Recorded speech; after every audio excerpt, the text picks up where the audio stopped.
name is Diana Wynand, and I am chair of the San Fernando Valley Climate Reality Chapter. We welcome you all tonight. Very pleased to present Matt Gough. Matt is the senior campaign representative for the Sierra Club's Building Electrification campaign. He works with grassroots organizers, volunteers, and supporters of building electrification to advance smart policies at the local, regional, and state level. And I'm going to go ahead and introduce the other two speakers. So once Matt is done, we'll just segue right into you guys. We have Jessica Leader, and wave, there's Jess. She's Director of Strategic Outreach for BDC. BDC stands for Building Decarbonization Coalition. Climate Reality is part of the coalition, and as a chapter of Climate Reality, we get to be associated as well. So we really support what you're doing. Prior to joining the BDC, Jess served as Corporate Communications Manager for Sunrun, the national leader to home solar and energy services. Prior to that, she served as Communications Director for FreeWire Technologies and as Director of Eco Wellness and Social Responsibility Partnerships for the HuffPost Partner Studio. That's pretty cool. It's good to know that HuffPost is doing something that's in the sustainability. I'm not sure they really are. In the same way, I was working with partners, but sure. Oh, that's great. Oh, that's good. That's good to know. And then next we have Rebecca Rothman. Say hi, Rebecca, over there. Hey, okay. Hello. Rebecca is Senior Project Manager for The Switch is On. What a great title that is. First of all, kudos on branding. That's perfect. And we're going to have follow-up conversations with Rebecca about our chapter participating, perhaps as a partner or an ambassador. We're going to talk more about those options. So believe me, this won't be the last time that we talk to these fine folks. Rebecca's a licensed civil engineer, began her career working on an assortment of building projects across California. This work led her to Pacific Gas and Electric Company, where she spent 6 years with gas and electric operations and project management. And there she stood up and led the statewide enterprise municipal permitting organization, served on the committee's company's ethics council, WSTEM board, and acted as electric operations regional emergency center logistics chief 20 to 21, heat, fire, PSPS, and storm events. So we have a lot of talent on this call tonight. So we appreciate y'all being here. So I'm going to kick it off to you, Matt, kick it back to you and let you kick off the presentation. All right, that sounds good. I'm going to go ahead and pin you, Matt, just so you guys will be able to see him more full screen. That sounds great. And can you all see my screen now? Yes. Wonderful. Okay, great. Thanks, Diane, for that great introduction. Happy to be here with all of you this evening. So again, my name is Matt Gough, here with the Sierra Club. I'm very excited to talk about building electrification with you all. I've been with the Sierra Club for about 4.5 years. I've been working on this campaign for the last 2.5 years. And I really believe that local leadership is one of the key elements for success in building electrification. And so I always enjoy being able to present to groups like this, because the folks on this call are the same people who are enacting these policies at the local level that have a ripple effect at our regional entities and at the state. So excited to be here. Today, we are going to cover a couple of different things. So we'll just spend some time at the top talking about why we need to electrify. I'll spend some time highlighting city action and leadership, and then go through some just opportunities and challenges related to building electrification at a 30,000-foot level. And then at the end of both of the presentations, there will be some Q&A. So let's just start with why building electrification. Why should we get gas out of our buildings? So this first slide helps to illustrate this. At a fundamental level, gas in buildings is exacerbating the climate crisis. Gas in buildings is responsible for 1/3 of the US's gas consumption and over 10% of our country's greenhouse gas emissions. That means that we cannot stabilize the climate with the continued use of gas. We can see here that every minute a new home is connected to the gas infrastructure, which means there are more than 500,000 hookups on an annual basis. We need to stop this from happening. So this presentation is primarily going to focus on new construction, though existing building electrification is an incredibly important issue as well, but just want to set expectations at the top. In this slide, I just want to talk a little bit about the role that California plays in the context of building electrification. There are 10 states that are responsible for more than half of direct building emissions nationally. And when we dig into this chart, we can see that California is the second leading emitter after New York. California's buildings represent 8% of the US's greenhouse gas emissions from buildings.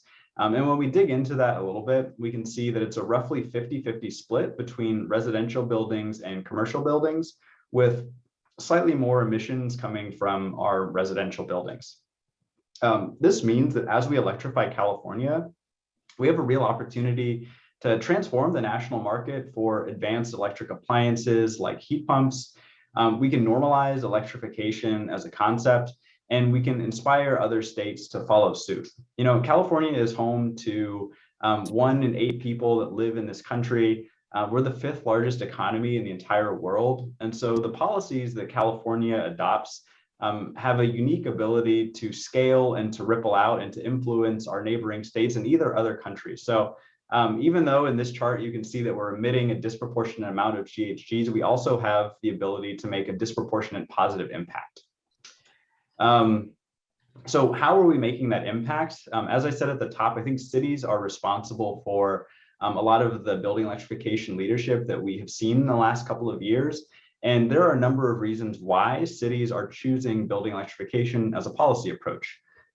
So on this slide, I want to just talk a little bit about some of the reasons why cities have adopted building electrification reach codes, and then we'll talk a little bit about what those codes look like. So outside of climate change, public health is a huge motivator. There have been studies done that show that kids who grow up in homes with gas stoves are 42% more likely to develop asthma in comparison to kids who grow up in homes without gas stoves. The Lawrence Berkeley National Laboratory found that in a majority of buildings with gas stoves, when those stoves are on, the indoor air quality levels were so bad that they would be illegal if they were found outdoors. This is in a majority of buildings. So likely the apartment that I'm living in, maybe the same is true for you all. And then most recently, Harvard tried to quantify some of the health impacts of these indoor air pollutants. And their study found that in California, there are 1,500 premature deaths annually due to gas in the homes that cause poor indoor air quality. And the result of that is a $17 billion cost on our healthcare system. So cities who are thinking about protecting the health of their residents, and electrifying buildings is a really important step towards doing that. To continue in the vein of safety, climate resiliency is another reason cities are considering electrification. In the instance of a fire or a flood, gas infrastructure is more likely to catch fire or explode. It also takes longer to get back online. So in a more volatile climate, gas is a less reliable source of energy, and cities are considering electrification for that reason. Also, heat waves are another motivator for electrification. California is going through unprecedented droughts and heat waves. All electric appliances like heat pumps can actually be used as both heating in the winter, but also in many cases as an air conditioner in the summer. So when we're thinking about how to make our buildings more habitable for more people for longer, electrification can play a really central role in that conversation. Clean energy is another benefit. So with building electrification, we can extend the reach of renewable energies into our homes. It allows for flexible electric loads by using things like water storage, hot water storage, and we can support renewable integration onto the grid and avoid the need for things like gas peaker plants. There are benefits for electrification in the form of local jobs. I've actually got a whole slide devoted to this later in the presentation, but we could add sort of clean green jobs to the economy through building electrification. There are benefits in the forms of cost, both on the construction side of things and the operation of a building side of things. So on the construction front, The statewide codes and standards team in California, which is an entity made up of regulatory agencies and utilities, found that for new buildings in a new single family home, it's about $5,000 cheaper to build a single family unit with all electric appliances instead of gas appliances. And in a multifamily unit, it's about $1,500 cheaper per unit to go all electric instead of having gas appliances. And this is primarily because you don't have to dig up the ground, install the gas pipelines, and go through that timely permitting process. And then on the use side of things, heat pumps and other electric appliances are ultra efficient and can save consumers, renters, homeowners money on their utility bills because they're just using less energy. And then the final reason to consider electrification is that it erodes the power of the gas industry. So the gas industry gets a disproportionate amount of their profits from the sale of gas to residential buildings. It's a huge markup. And so as we electrify our buildings, even a small percentage of them, 5, 10, 15, 20% of buildings, it's going to take a disproportionate chunk of the gas industry's profits away, and that's going to reduce their ability to lobby against common sense climate policy. So there are a whole host of benefits to electrifying our buildings, and that's why we've seen cities adopt these policies at such a rapid rate. So what are the specific policies that cities can implement? So we can jump into this. There are two primary approaches for new construction electrification. There are REACH codes and there are gas bans. We'll start here with REACH codes. REACH codes use California's statewide building code as the floor, and then they add requirements on top of that. There are two primary types of REACH codes. There are all-electric REACH codes and electric preferred REACH codes. All-electric REACH codes simply require all-electric appliances, very straightforward. And electric preferred REACH codes create higher energy efficiency standards for gas appliances, which is more costly, and that will steer building developers towards the all-electric pathway. In the last year or so across California, we have seen the all-electric REACH code become the preferred approach.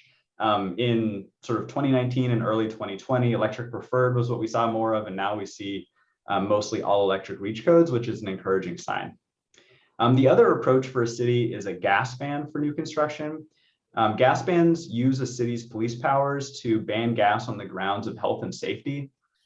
Berkeley was the first city in the country to use this approach in 2019 when they passed their ordinance, and since then a number of cities have also taken this pathway.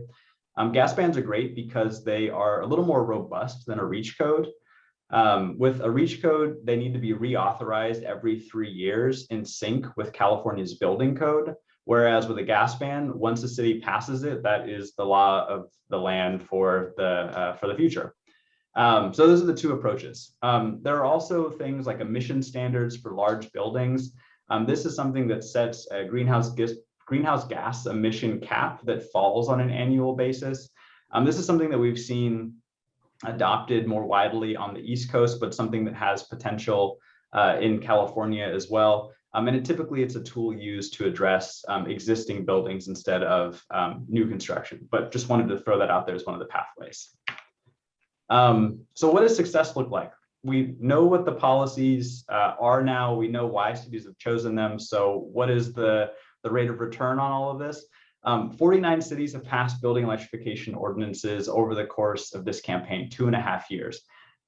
This means that more than 10% of Californians now live in a community with a building electrification REACH codes. And the work that has been done in California over the last couple of years is cited as an inspiration for many other cities and states that are looking to follow suit. I think it also fits into our strategy for more bold state action. Just recently, the California Energy Commission adopted a building code for all buildings in California. It's going to start in 2023. It's called Title 24, and it has a very strong set of incentives for all electric new construction. We don't know exactly what the rate of all electric new buildings will be, but early predictions put it at well over 50%. So this is a very strong state level building code that we got because of local building electrification ordinances. Another example is Senate Bill 1477. This was passed a couple of years ago. It allocated $200 million for building electrification pilot programs in the San Joaquin Valley. Those are ongoing right now. But I think it's a really important example of how electrification at the local level plays out in Sacramento decision-making. There were a couple of building electrification bills that were introduced in Sacramento this year. They have not gone forward to be law, but we're quite optimistic about what we might see happen in 2022. So I'm going to move on now to some opportunities and challenges. So I think one of the big opportunities is in equity and justice. So as we electrify our buildings, there are just some key tenets that we need to include. So building electrification must prioritize low-income communities and environmental justice organizations, places that have been historically left out of economic investment and the clean energy revolution. We need to center our work in these places. Activists and advocates can do this by doing intentional engagement with stakeholders who aren't currently involved in the process. So that's reaching out to affordable housing groups, environmental justice groups, tenants' rights organizations, health organizations, and others to advocate for policies that will reflect the need of the entire city.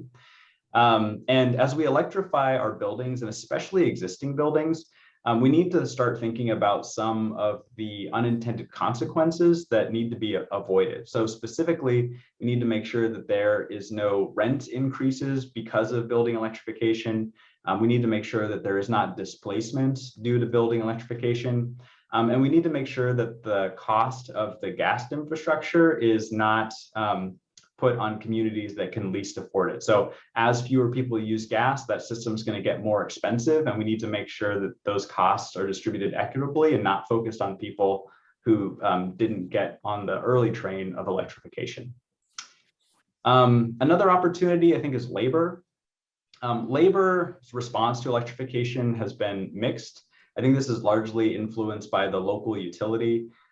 So in Northern California, for example, PG&E has been friendly towards building electrification, and we've seen support from some of the local IBEWs, for example. In Southern California, SoCalGas has been quite hostile towards building electrification, and as a result, some of the unions that they're connected to have been had concerns about building electrification or have been in opposition to it. I think, though, in the long term, that building electrification actually has a lot of really promising benefits for labor. We commissioned a study by UCLA and UC Berkeley in 2019 that found in a high building electrification scenario in California, we could add 100,000 new jobs to the economy in a 20-year time span. So these details need to be fleshed out further, but there are sort of promising nuggets to follow up on for how building electrification and labor can come together to support one another. And then I got two more slides here. So just one of the big challenges, something that I'm sure folks on this call are already aware of, but the gas industry is something that we need to be aware of and proactive about. The gas industry recognizes building electrification as a threat. You can see here this quote from the WISPA president talking about how local reach codes would be death by 1,000 cuts. There are already 49 cuts in California. The gas industry is ramping up their opposition efforts with AstroTurf groups, with misinformation. We've been able to overcome them in a number of communities across California, but I just wanted to flag this because as you pursue advocacy in this space, that's likely something that you'll need to navigate. And then I'll just close with what folks on this call can do. So as I said at the top, I'm really excited to be here with the movers and shakers, the people who are helping to make change. And the things that you've done successfully on other campaigns are the same tools that will help us electrify our buildings. So education and lobbying of elected officials is key. Building electrification is a wonky issue, and so your city council person might not know a lot about it. So just having one-on-one meetings with them, answering their questions can go a really long way. Doing coalition building and outreach can make sure that you have broad support from the community.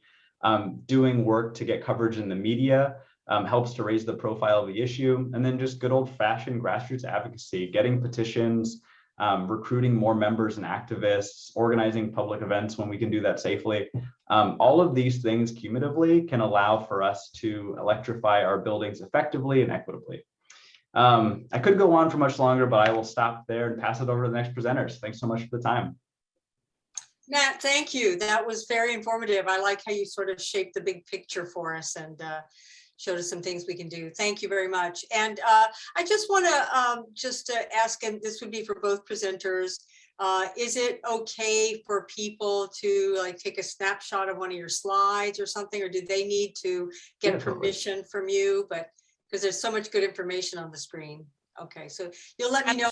Feel free to chat, put it in the chat if that's you know, not something you want to do. So Not only is it okay from my end, but I also will share this presentation afterwards with whoever would like it. Yeah, whatever wonderful. resources we can share is great with me. That's wonderful. We're going to take you up on that. So thank you very much. All right, so we're going to switch it over now to Jess and Rebecca from Building Decarbonization Coalition. So I think, Jess, you have the slides. So I think I'm going to pin you, and that way, does that help you guys if I pin? I'm happy to do that. And that way I think it's everybody can see you. All right, great. Great. Can everybody see my screen that says the switch is on? Yeah. Great. Wonderful. First of all, I just want to thank Matt.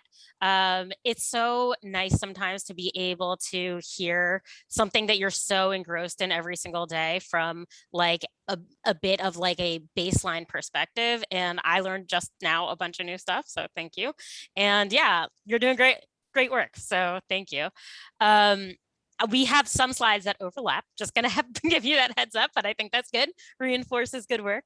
And I also I am just so inspired by this group. Like you know, it's late, I've had a full work day. I was kind of like dragging myself a little bit, and you guys have just really re-energized me. Like seeing all the cool things everybody is doing, seeing just like grassroots efforts like this is why I love what I do, to be able to speak to people like you guys. And like, thank you for like giving me this jolt of inspiration that I really need. So thank you. So my name is Jess, as mentioned earlier. I work at the Building Decarbonization Coalition, and I run kind of our strategic outreach. And we are working on this excellent campaign that I'm super excited about called The Switch Is On. So here is the team that is the Switch Is On team. It's me, it's my better half on this, Rebecca, who you'll hear from later in the presentation, Kristen George Bagdanoff, who supports us as well. We have a creative agency and a PR agency, and we have a bunch of funding partners also, and we all kind of come together, and we're really excited to launch this campaign. So you can see that has a good amount of manpower behind it because it's important. So what this campaign is just on the base, you know, a statewide electrification campaign to encourage people to swap out gas-powered appliances for electric appliances. So we are kind of in the role of translating all of this into layman's terms, and to really do a bunch of outreach to help people, you know, make that switch. It's funded through a combination of a program called TEC, which is a state-funded program, I think actually from cap and trade, from carbon taxes, that will basically be funneled back into this to electrify our system. And then also individual partners. So municipalities, some utilities, CCAs, other people who really care about electrification for a variety of reasons and are putting resources behind it. And this is a really unique program in the sense that we are building something that really hasn't been implemented before, whether it's California, other states, or on a national level. And as Matt was saying earlier, you know, other states are really looking to California to see what we can do in terms of electrification and to move away from gas. And if we do this right, which I really think we're going to, and I'm really excited about, we'll be creating essentially a template that can be both customized and replicated for other states on a federal level. You know, the idea is like, we are coming from a place of abundance, and we want everybody to be utilizing everything we have to tell this story. So I know Matt talked a lot about decarbonization and why it's important. So I'm going to kind of zip through this, but I really want to take it from a consumer perspective of like, how do we talk about this to people who don't necessarily have as much of an understanding and a backbone as we do? So what decarbonization really is just a wonky word for the idea of reducing the amount of carbon that is in our processes and our power sources. And a big way that we do that is through through electrification, which helps us move appliances off single source carbon fuel like natural gas and connecting it to the larger electric grid. And this is important for a number of reasons that I'll get into. You'll sometimes hear the two be utilized interchangeably, at least when speaking to people kind of outside the industry a lot. And that's because electrification is a primary way that people can decarbonize. We're decarbonizing from many different angles, but when it comes to buildings, the best thing we can do is get everybody aligned so that we can take the energy portfolio and clean it up. In terms of why do we need to electrify, natural gas is a single source fossil fuel. It goes directly into your home, and there are a number of reasons, as Matt explained, about why that is a concern, but it's not going to be the type of thing that we're going to be able to just clean up immediately. What we can do is connect everything to the utility energy portfolio so that we can get more renewables and more batteries and more opportunity on the grid that people can use to power things in their home. Another big reason that we need to do this, and one that is very near and dear to my heart, is the idea of resilience and control. So the more things that are connected to the electricity grid, the more we can utilize it, not just to increase the amount of power we need on the grid, but to really utilize it efficiently. And what I mean by that is to have control over when and where we use power, to use certain appliances that might not be being utilized but are attached to the grid and have power stored in them, to use that energy and put it back to the grid for when it's needed for other people, to really have a nimble give and take system. I saw somebody mention demand as an issue when it comes to decarbonization, and that's absolutely true. One of the values of connecting everything is that you have more control over it, and you're just simply allowed to do it better. And so that's really what I see as just something so important. So when we talk about, Matt again mentioned what a heat pump is, but it's really just such a beautifully simple concept that I think just makes so much sense, right? It's a more efficient way of heating and air conditioning. And it just uses refrigerant to pull warm air out of your home during hot days and vent in warm air during cooler months. Heat pump water heater is another electrified appliance, and that kind of uses the same idea for a water heater, which is often gas powered. And so this just uses hot air from the surrounding atmosphere to warm the water in the tank instead of using that gas powered flame. Another type of electric appliance is an induction stove or electric stove. So I think induction is the saddest word that has been used to brand this, because it's so much cooler. It could be so much cooler to talk about, because it's magnets. It's truly magic. It basically uses currents in a metal coil that interacts with other metals in its magnetic field. This is so it's a type of electric stove, but it's very different than, an electric coil stove, which uses just electricity to heat the coil on your stovetop without magnetism. And that's something that people often think about when you talk about an electric stove. So out of the gate, I'm clarifying that difference, because we're going to get really cool places with induction. So I kind of just want to put all of these pieces together and ground ourselves in where we are right now. A decade ago, people were really just beginning to comprehend what it means to utilize clean power. Engagement in energy wasn't really something that was done on an individual level, and there wasn't really an opportunity to get involved in a feasible and authentic way. But everything has really changed since then. Since if we think back to 2011, the world is just crazy different right now. Clean energy costs are at an all-time low, where we've seen renewables really surpass fossil fuels in terms of cost. Zero carbon energy bills, as Matt said, are just soaring through legislatures, gas bans, reach codes, all of these things. We're seeing EVs that are long range, affordable, and reasonable, more than 1 million solar roofs across the country, and solar mandates in California. But more importantly, we're really beginning to see the value of individual choice. That's what this all comes down to, is we're educating people about why it's important to have an electric vehicle, why it's important to have solar, but also what time of day is the right time to wash your dishes? How should you be cooking in your kitchen? What temperature should you set your thermostat to? Just all of these things that really make a difference in terms of a carbon-free future. And we're really realizing that people want to be able to control this, right? They want to be able to own their own choices, improve their lives, and really improve the lives of the people around them in their communities. Like all of you, that's why we all came here after a long work day to be talking about this, because you are, not even we, not me, you are the people that are going to be making this happen. You know, we all want less reliance on fossil fuels and better air quality in our homes for our kids. We want the best technology that's affordable. We want to make a difference.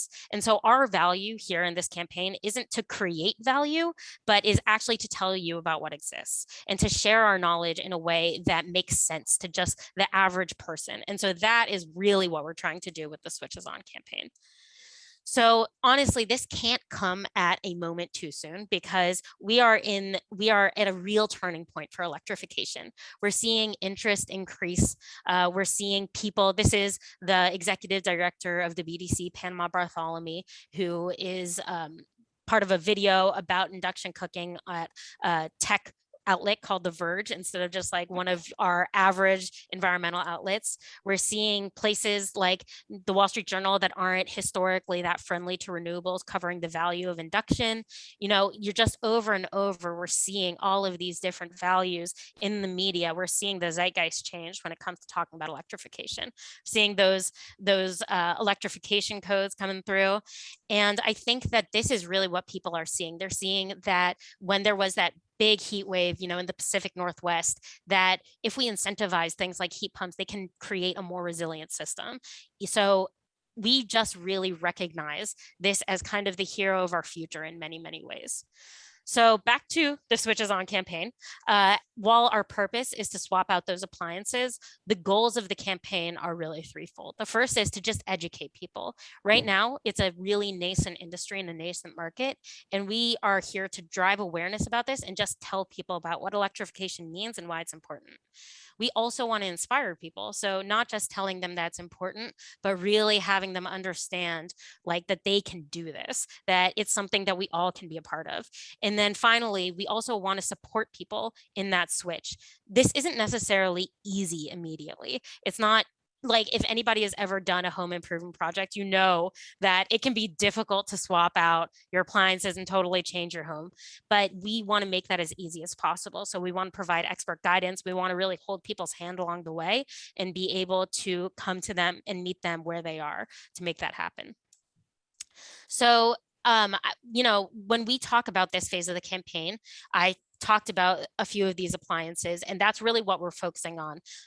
But I want to make it clear that this is, again, part of this bigger idea, part of this connected home that is nimble and responsive to the electric grid. And that is really where, you know, we see our future is being in this home that you have solar on your roof and a battery in your garage. You have a heat pump that's heating and cooling your home, an EV in your garage, and an electric dryer, and intelligent controls of all your systems.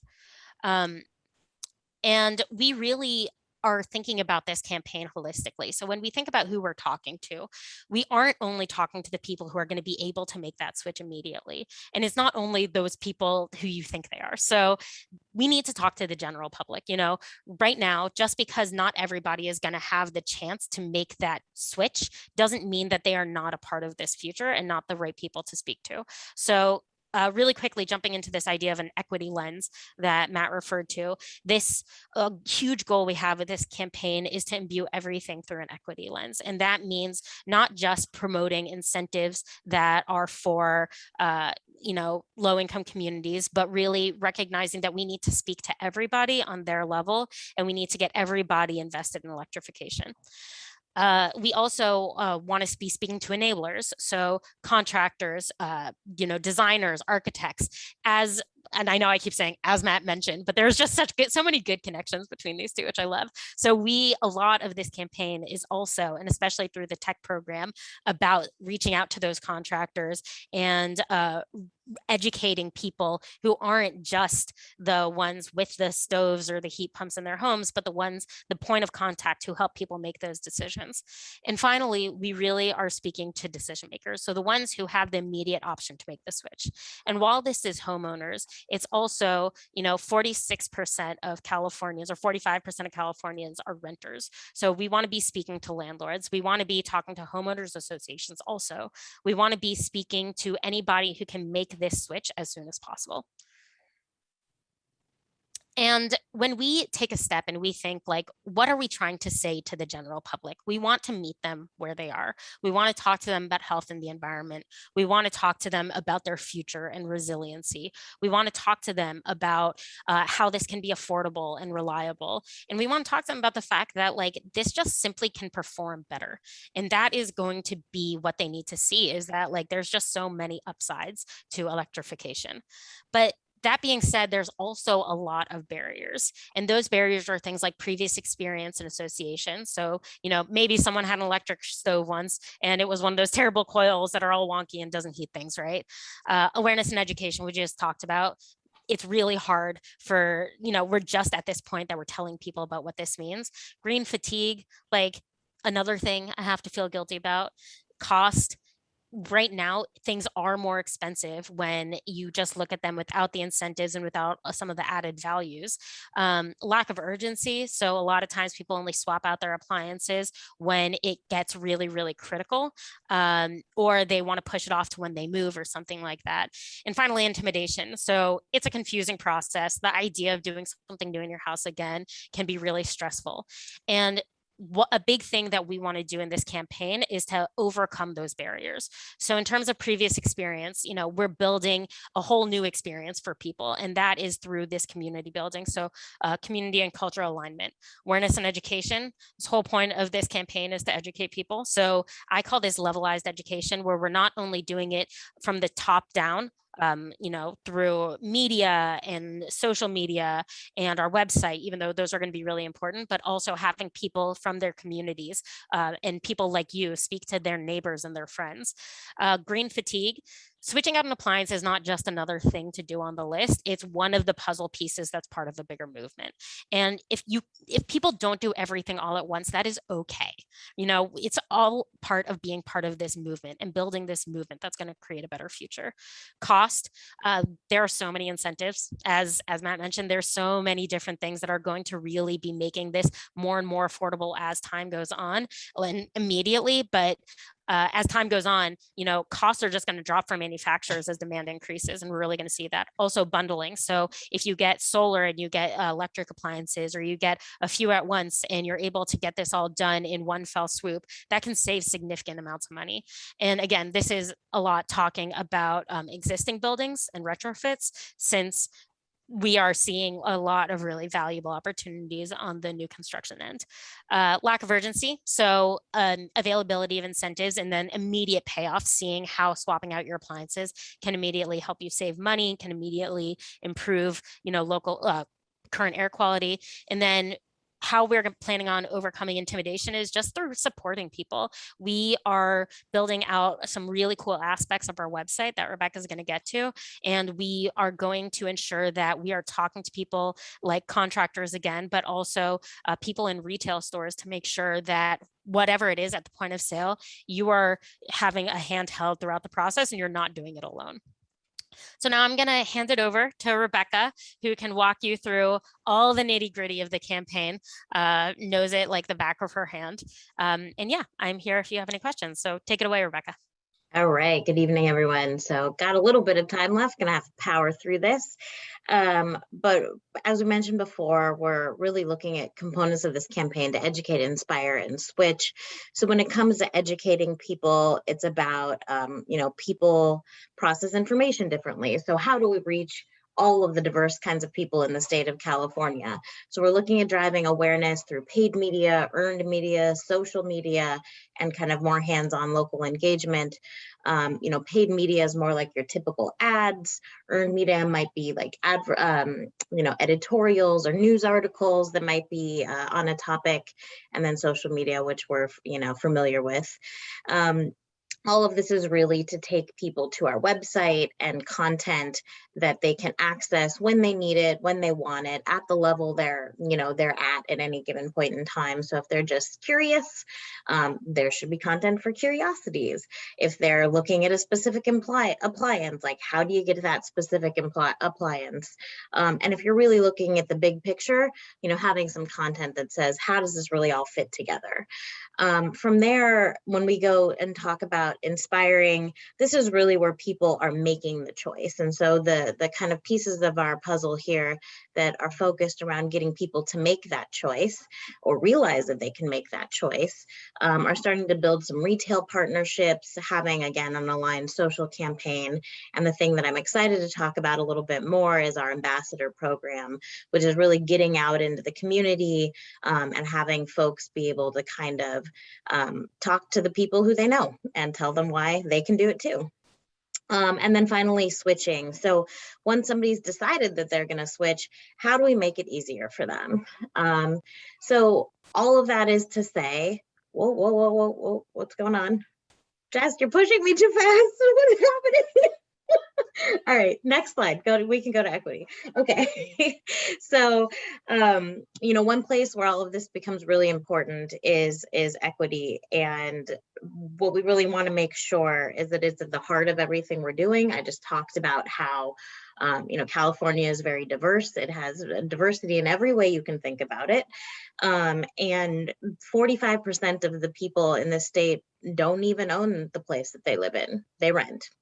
And so when you think about actually having everybody see the value of clean energy, we have to go a little bit deeper. And so we'll be looking at supporting some of the environmental justice groups and the programs they have, putting together kind of packages around landlord outreach so landlords can actually kind of move this forward on behalf of the people who are living in their properties, and community outreach. This also represents itself in the actual pieces of the campaign, like our website. So our website and a lot of the other pieces of the campaign will be done in multiple languages, knowing that there's a whole bunch of people who speak different languages in the state of California as well. So the website is really kind of the heart of what we're doing here. The website already exists, but what we're really looking to do is kind of amp it up to 100. So we are going to refresh it. We're going to add a whole bunch more content, and some of the things that people can go to the website for, aside from just kind of general education. So maybe you're curious, you saw a social media post, and maybe you want to go watch a video on the electrified future. Or maybe you have your air conditioning broke and you're like, oh no, I saw this thing and I got to go figure out something about my air conditioner. And you might see an infographic about how a heat pump works. Or you might know that you have this project in mind and you want to hear stories about spotlights. That could be case studies, or you can see an expert guide. And so Jess was forwarding to this slide. So we will have two other features on the website. One is expert guidance. So if you really don't know kind of how to do this and you need someone to kind of walk you through the process, there will be a person there who can say, okay, what are the kind of constraints of your project? What might this cost, and help connect you to a contractor. Or if you're a little more hands-on, we will have a contractor directory and a rebate directory where you can look those things up yourself by your zip code. On top of that, for those who aren't quite ready to switch, a lot of those folks really are more influenced by the people around them, and that's where ambassadors come in. And so this is the part I'm excited to talk to you about. Our ambassadors will be in kind of different levels. So we'll have influencers who may be people who everyone doesn't know, but they aspire to be neighbors. So your person next door who got their induction stove and is really excited to show it off, or kind of people in the business. So contractors and designers who really are looking to be kind of leaders in the electrification movement. So looking at having all of those folks across the state to really get in deep with the communities that they are a part of, and spread the word. And then our retail partnerships. So we're going to be testing this out. Aside from contractors being a critical place where people make decisions about purchases, they also make them when they're buying or just browsing. So if you're kind of considering doing a project, you might be just kind of window shopping and you know, we want something that can catch somebody's eye. Or if you know you need to buy something, how can you tell that the product you're looking at is actually the most effective for you, efficient, and will kind of meet our climate goals. So this is, as you can see, the switches on is not necessarily new. It's kind of been started in its pilot phase, but where we're at now is really ramping up to this statewide launch. We're expanding our partnerships. So we have partners with CCAs and utilities and various others, and we're trying to expand that. We will be coinciding with the incentive launching around heat pump hot water heaters and heat pump HVAC, and adding those to the site and adding some additional campaign elements. But this will be going on into the future, and we will continue to learn and iterate as we kind of figure out what really reaches people the best and what kind of content they need to see. So with that, our key takeaways, this has been a lot of information on you all today, so thank you for sticking with it. Now is really the time for home electrification. People are open to it. They're starting to ask questions and they're waiting to hear more and learn more. This campaign is really holistic and is focusing on educating, inspiring, and supporting people as they electrify. We're building this out as a template so that it's something that can be used in other places. And most importantly, you can be part of our movement. So we'd love you to join us. I will drop the link in the chat here for our ambassador interest form if you are interested in becoming an ambassador.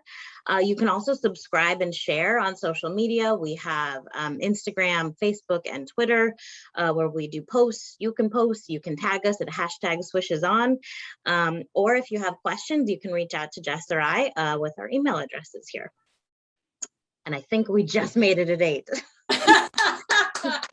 Thank you. That was great, both of you. We really appreciate it. And, you know, obviously what you were doing is talking about home electrification, but you were also saying, and this is the train we're on, and here's a hand, please jump on the train with us, you know, the sort of the effort of the campaign.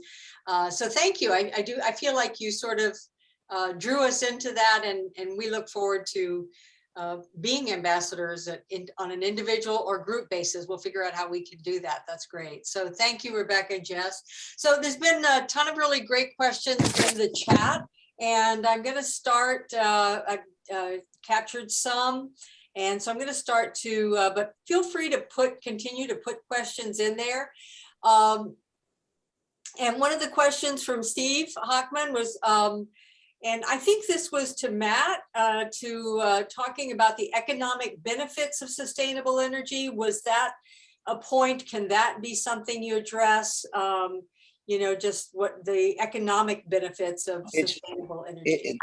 Thank you, Dan. It was really to all three, basically. It's, you know, I mean, all this information is fantastic. It's awesome. I mean, we all love hearing all this stuff. I just, you know, people, you know, when they're going to buy something, it's about the economics. And I think it's, you know, we should lean into that because that's a plus here. People think, oh my God, it's expensive. And, you know, people need to see how it's not. People need to see the ROI on it. They need to see that it's nothing new that they're spending. It's something they're already spending, that kind of thing. And so I would encourage that from, you know, I mean, this is great. We love this stuff. But like when I walk into a home, nobody's ever given me a blank check and said, I want to save the world. Fill it out, Steve. It's like, this has to make sense, and it does. And so, you know, I would love to learn more about it. I mean, if I was an ambassador about it, I mean, I would lean into that economic side because people need to see that. And then once they see it, they go, cool, show me how it works. And then we watch this presentation and it's so cool, you know, but that's I know I did see that come up on one of the slides that there was, I think that was Matt's slide about that there's an economic benefit to it. But Matt or the others, do you want to address this in particular, or anybody have a response to that? Well, since this is messaging focused, I would love to address that really quickly because I couldn't agree with you more, Steve. Obviously, like I think that the economics do pencil out when you take everything into consideration. And that is, and even it'll only become more and more so that it makes sense. The problem is really how to speak to people on an individual level sometimes, because based on where they are, who their utility is, what incentives are available in their area, it can take a while for that payoff to truly come. And I'm just like, I wish that was not immediately true. I just wish that like everybody could immediately, like it was obvious savings, but it takes a little bit of education. And so the way to do that best is really to talk about the long-term value of it. And then again, speaking to people on the local level so we can get a really good sense of it locally, saying, oh, your utility's PG&E, your utility as SCE, here is why it actually saves you money. And that's a big part of the expert guidance also, is to help people recognize the value of that in their personal narrative and in their personal story. Because the last thing we want is for people to be like, you're selling us snake oil, And Jess, I'll just add the part that we didn't really talk about was the contractor piece of this. So we are also partnering to train contractors who are, I think, a big part of this messaging. They're the ones often who can say like, no, this isn't going to cost more. Like, this is what this really means when you're using it and the maintenance and operations. So I think there's a big opportunity there with our contractor training and resources to help kind of build up that army of people who can speak about it, on a day-to-day basis. Totally. And it's retrofitting. That's like a whole other part of this that you guys could talk about, because that's huge. Everybody understands retrofitting and it's brilliant. And all these old buildings have to be retrofitted. How much work is that? It's insane. And then you could remake that building from the guts. And now it's there's so much opportunity. That's what's crazy. It's like, that's what we should be talking about with people. You know what I mean? Totally agree. It's the full story. And too often we talk about our silos instead of talking about the full story. And that's really what we're trying to do in this campaign. Yeah. Awesome. Great. Thank you. Thanks for the question and the answer, Steve. I'm going to pitch it to Christy Pace on our leadership team. She had a couple of questions, so I thought maybe Christy, you could dial it in or combine them and present the question yourself. Sure. Yeah. The first one's pretty easy. I immediately, when I think about increasing electrification, I think about the electric grid that caused some of the wildfires in the past few years. And so I wonder, what infrastructure is being built in, because I believe some of those fires were started from infrastructure that hadn't been taken care of already. And so the idea of increasing the amount of electricity going into them is terrifying on a wildfire side of things. So I'm just curious, what kind of plans y'all have for working with the utility companies to prevent that sort of thing from becoming a huge problem?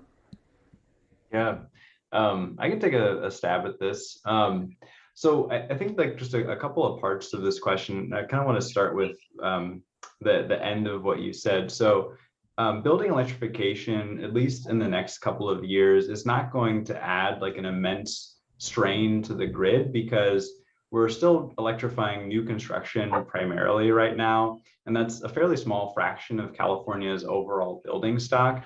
And then when we're thinking about full electrification of buildings, we're looking at like a 15 to 20 year time span. And so we have time to ensure that our grid is not wildfire prone and is more resilient. That's not to say that there aren't massive problems with some of our electrical infrastructure right now, like wildfires have in fact occurred because of our electrical lines. And so I think as we sort of continue to green and change our economy, our energy delivery systems, having real conversations around accountability with PG&E, other electricity providers, to ensure that there's better forest management, there's more local generation occurring, that our energy infrastructure is hardened so that we're not experiencing these blackouts. Because I mean, one of the biggest challenges or pushbacks we get is sort of comments that are similar to this. People are worried about how they are going to operate in a blackout. And it's a valid concern. One of the other pieces though that needs to be, I think, highlighted in this is that gas appliances don't necessarily serve people better in a blackout. Modern gas appliances, those built in the last 10 to 15 years, typically require an electrical starter to work. So you're no better off in a blackout if you have gas appliances versus electric appliances. And there are some benefits to going with heat pumps, for example. Some heat pump water heaters can store hot water for up to 72 hours. So whereas your neighbor might be without hot water, you could have that if you've electrified your home. This obviously isn't a perfect answer, but I think it points to the fact that we need to ask our utilities and demand our utilities to have better protections in place so that Californians aren't subject to these blackouts. Thank you. And I mean, obviously, like, you know, I wish everyone could afford to hire Steve and get solar on their rooftop, but a lot of people can't do that right now. And that's actually my second question is, all three of you talked a lot about equity and things like that. And I know a lot of families, I teach in a lot of low income communities, and something like buying a new stove or, you know, you got to sacrifice a lot of things just to get the new stove when it breaks. And so I'm just wondering what kind of programs you all are tying into this, because I drive an EV, and yes, I got a rebate for it, but even with the rebate, it was still $30,000. I mean, and I know over time that's fine because it doesn't cost me as much to charge it as it would cost to buy gas, et cetera, et cetera. But the reality is you have to be able to afford the monthly fee. And if it's between feeding my kid and having an EV, I'm going to feed my kid because, you know, a $30,000 cost, even with the $7,000 rebate that currently exists, it is still a lot. Over time, you know, maybe not what you're going to spend in gas or car repairs, but a lot of people are living paycheck to paycheck. So they're not, you know, those car repairs and stuff just suck and, you know, drag them down even further. They don't necessarily have the income to be able to see the future. So what kind of programs are y'all tying in to help solve that? Sure. So first of all, I realized looking back, it might not have been, I mentioned it, but I'm not sure if it was super clear. This consumer awareness campaign doesn't actually cover EVs. So we are focusing on the 4 electrification appliances right now. But like the idea is that we need to be talking about this as a whole home value, and anything people can do, whether it's getting an EV or getting one of these electric appliances, you know, those are the types of things that contribute to just like a cleaner grid. So that was an example of one of the puzzle pieces. But unfortunately, I think EVs are the best. I want to like integrate them into this campaign and have an answer to your question about how we can provide them to, you know, low income communities. But that's just not within this particular scope. But I think your bigger question about how to actively engage lower income communities and how to actively think about equity issues when it comes to like new appliances and new things that are not the, you know, just absolute bare minimum cheapest on the market. And the answer to that is, you know, beyond just promoting incentives that are directly related to people in certain income brackets and things like that, we are recognizing our limitations as being able to answer all of those questions and instead really promote the people that are doing that equity work. So a big part of what we're saying is like, we aren't going to try and come in with all of the answers. Instead, we're actually going to talk to communities, hear about what they need, try to talk to like the manufacturers and kind of like mash things up versus go in and say, buy this, do this. Rebecca, do you have anything to add to that from the consumer campaign end? I would just say that there's a number of programs out there that in various parts of the state that are specifically targeting and bearing the full cost of energy upgrades for folks who can't afford it. I don't know at this point that it is enough for the amount of people who probably need it. So I think continuing to work to both highlight the work that they're doing, as well as look for opportunities for more of those programs. And ultimately just kind of driving down the cost of all of this so it becomes the default, and it's not really like a difficult choice that they have to make. It is just like, it's what's available. At a certain point, once you get momentum, those are the appliances that are available, and they're available just like any other one would be for the same cost. And that's kind of what a lot of the tech program is trying to build, that market. So everything comes down to a place where it's more accessible for everyone. And no, it's not fair that anybody should have to wait. So we're also trying to kind of connect people to where they can get some of the access to that now. And additionally, while this is the first really large scale electrification consumer campaign, we are getting a lot of learnings from solar and EVs. And two of those big learnings are you can't only go after the first movers, because then it becomes just a thing for rich people. And we really it is so integral to avoid that, especially for something like everybody hopefully will have an oven in their home. Everybody hopefully will have a water heater in their home. These are basic appliances that are needed in a home. So how do we not scare people away from thinking that the electric version is the expensive version, and instead help them recognize that this is a more affordable swap, if anything, and at the very worst, a swap out that has equal benefits, but really is a money saver in the long run. Thank you. We're starting to get short on time, but we have 3 questions in the queue. Let's try to do those and see where we are. Roya, and then Dave, and then Sharon. Okay, so Roya. Thank you. First, I want to thank for excellent information, all the speakers. The question that I have is this one: do we have enough solar energy yet? A high percentage of our electricity, unfortunately, comes from fossil fuel. So I want to know if you have any information. And I understand your situation that we need to start anyway. And I have respect for your start. But anyway, we have a lot, actually a high percentage that anyway comes from fossil fuel. So maybe 2 points. So one is maybe just talking about sort of electrification. Let me flesh out electrification of buildings that's using electricity from a gas plant, and then just talk about energy generation in general. So right now, it's still better for the climate if you are using all electric appliances in your home, even if that electricity is coming from a gas plant, versus using gas appliances in your home. And this is primarily because when you're using gas appliances in your home, you're transporting gas from one location to another location. And as that gas is in transition, you're having fugitive emissions all along the pipeline. And so those emissions are going into the atmosphere, and they're contributing to greenhouse gas emissions. It's obviously not perfect. You're still getting your electricity from a gas plant, but if you just compare those two things in an apple-to-apple comparison, you're going to want to electrify your home.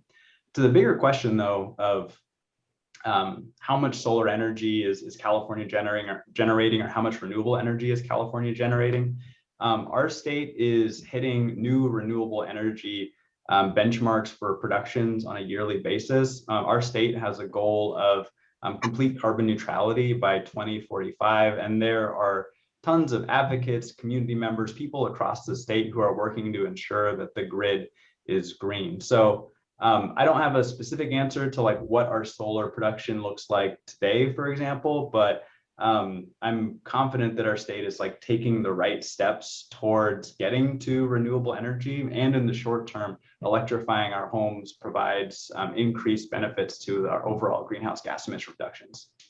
And can I just add one thing to that, which is, and I will find the sources for you on this because I have them somewhere, but by moving from gas to grid powered energy in any of the 50 states, you have less emissions than if even in West Virginia, which is, the most coal of any energy portfolio. And I can look for exactly where that is and what exactly that means. But the second stat that I wanted to share is at some point last year, for the first time in California's history, there was a 5-minute period where one of the subgrids were completely powered by solar, which is the first time that it ever really happened. And people on energy Twitter were just going nuts about it. Matt, I don't know if you remember this, but it was just this really cool moment because it really showed, solar vacillates every day, every season, every week, just because it depends on, many different conditions. And so that's also why it's really important that we have enough storage on our grid as well. But I think the question of how much is actually on the grid, not only does it just differ drastically, but it's increasing consistently. And that's a really cool thing that we're really seeing. Great, thank you. Just very quickly, the last two questions, Dave and then Sharon. Hi, I had a question about, I've been seeing a lot from PG&E about renewable natural gas, which is basically from biogas and waste products. And how do we fight that disinformation, because it's still going to be a greenhouse gas? Yeah, I mean, I don't have a long answer here, but my quick take is like renewable natural gas is like not a solution that we want to lean into. It has like, I think, a very, very limited use in specific industrial capacities, but it's not like a scalable solution. It's not something that is going to help us meet the demands of everyday life. And so I think we should sort of call it for what it is, a distraction, and focus instead on these technologies that we know can get us to 100% renewable energy. I'll just chime in. 3 months ago, when I was a PG&E employee still, I sat in on a lunch and learn about this very topic. And they're really looking, and I'm not saying that I advocate or don't advocate for this, but what their plan is on that front is using it for process gas. So not necessarily to be used in homes or whatever. They're thinking it might be an alternative for, industrial or process gas, or something that right now there isn't, a very obvious technology substitute for. Not that there maybe wouldn't be in 30 years or 20 years or whenever, but as that kind of in between stopgap for some of those industrial processes. Great, thank you for that. And our final question from Sharon, which sort of brings us right back smack dab in the middle of our home, and the reality of bumping up against moving into the electric choice. Sharon? Yeah, so my question is directly related to this actually making the switch from a gas stove to an induction stove. So we had a couple people in the chat who were concerned, what happens to all those old gas stoves? Are there recycling programs or something that they can go to? And personally, I got real excited about induction stoves 6 months ago and tried to buy one. And every model I looked at was, back ordered indefinitely. So what can you tell us about the supply chain for actually acquiring a new induction stove and how we're going to dispose of all these old gas stoves? Rebecca or Matt, do you want to hop in, or else I'm happy to take that one? Take it away. Okay, so you guys fight over it now. No. So the first, I'm actually going to answer the first part of your question first. So about end of life, and I will say off the bat that I don't have all the answers for that immediately, just because right now we're building out the consumer campaign for it. But the more people ask these questions, the more we get to research and advocate for certain things. So thank you for bringing that up, because I think it's super important. I will say, from when I was at Sunrun, end of life disposal is a huge aspect of like how do we actually make the switch? How do we actually get people to do something new? There is this saying that I don't even know if I 100% agree with it. I'd want to do more research, but this idea that the most environmentally friendly car you can get is a used car, right? Which isn't necessarily 100% true, but it is also a real truth in that, life cycle is a huge, huge part of all of these questions. So, they have had recycling programs for appliances for a really long time. It's different than it is for something like a solar panel, which has a lot of new and heavy metals and different makeups that make it a little bit more complicated to find a good end of life program. But I think ensuring that we are providing that expert guidance for people to figure out exactly how to appropriately recycle and dispose of their appliances is huge. And so maybe that's something we should be thinking of how to message and how to apply to this campaign.